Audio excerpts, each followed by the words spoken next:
Hi welcome to my channel learning tutorial. ఈరోజు కొన్ని prepositions ఎలా యూస్ చేయాలి, ఎక్కడ యూస్ చేయాలి, ఎప్పుడు యూస్ చేయాలి అనేది తెలుసుకుందాము. చాలా కాంపిటేటివ్ ఎగ్జామ్స్లో కూడా అడుగుతూ ఉంటారు కదా, చూద్దాము. ఫస్ట్ ఆన్ అనేది రెస్ట్ పొజిషన్లో యూజ్ చేయాలి. అపాన్ అనేది మూమెంట్ ఉన్న చోట యూస్ చేయాలి.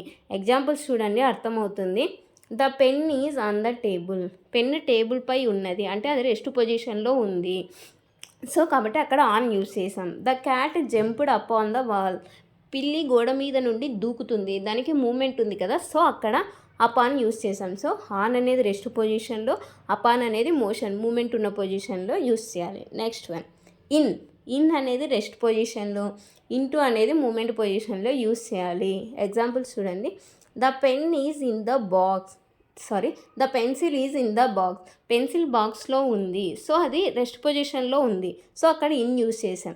Sunny is going in to the class room. Sunny class రూమ్లోకి వెళ్తున్నాడు, సో ఇంటూ మూమెంట్ ఉంది అక్కడ, సో ఇంటూ యూస్ చేసాం. సో ఇన్ అనేది రెస్ట్ పొజిషన్లో, ఇంటూ అనేది మూమెంట్ ఉన్న చోట యూస్ చేయాలి.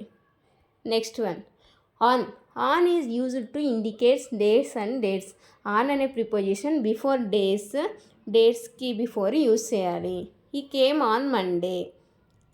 On Monday, so day before on use చేయాలి.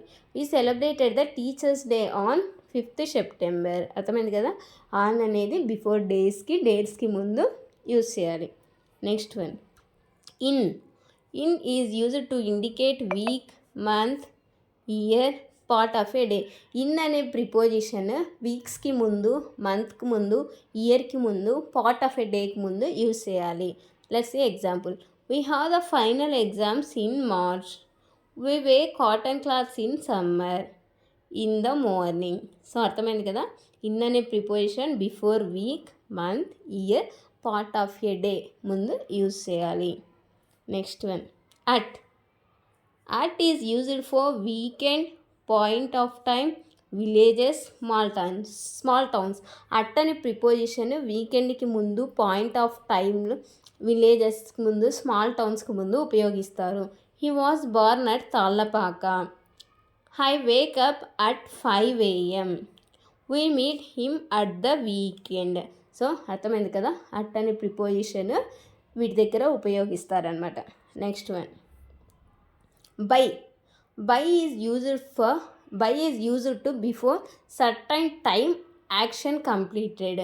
బై అనే ప్రిపోజిషన్ ఆ టైంకి అది కంప్లీట్ అవుతుంది అనే దాని ముందర ఉపయోగిస్తారు. ఇక్కడ చూడండి, I finish this work by afternoon.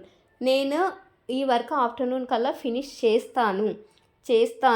నేను ఈ వర్క్ ఆఫ్టర్నూన్ కల్లా ఫినిష్ చేస్తాను. సో ఆఫ్టర్నూన్ కల్లా వర్క్ అయిపోతుంది, ఆ టైంకి ఆ వర్క్ కంప్లీట్ అవుతుంది. So certain time action completed, ఆ టైంకి ఆ వర్క్ కంప్లీట్ అవుతుంది. సో అక్కడ బై యూస్ చేసాం. You must pay the fees by Saturday. మీరు ఖచ్చితంగా సాటర్డే కల్లా ఫీజ్ పే చేయాలి. అర్థమైంది కదా. సాటర్డే కల్లా మీరు ఖచ్చితంగా ఫీజ్ పే చేయాలి. సాటర్డే కల్లా ఫీజ్ పే చేయడం అవుతుంది, సో అక్కడ బై యూస్ చేయాలి. ఇవ్వండి ఈ ప్రిపోజిషన్స్ డే 1 క్లాస్. ఈ ప్రిపోజిషన్స్ ఎక్కడెక్కడ ఉపయోగించాలో అనేది మీకు అర్థమైంది అనుకుంటున్నాను. So I hope you like this video. If you like this video, please do like, share and subscribe. Thank you.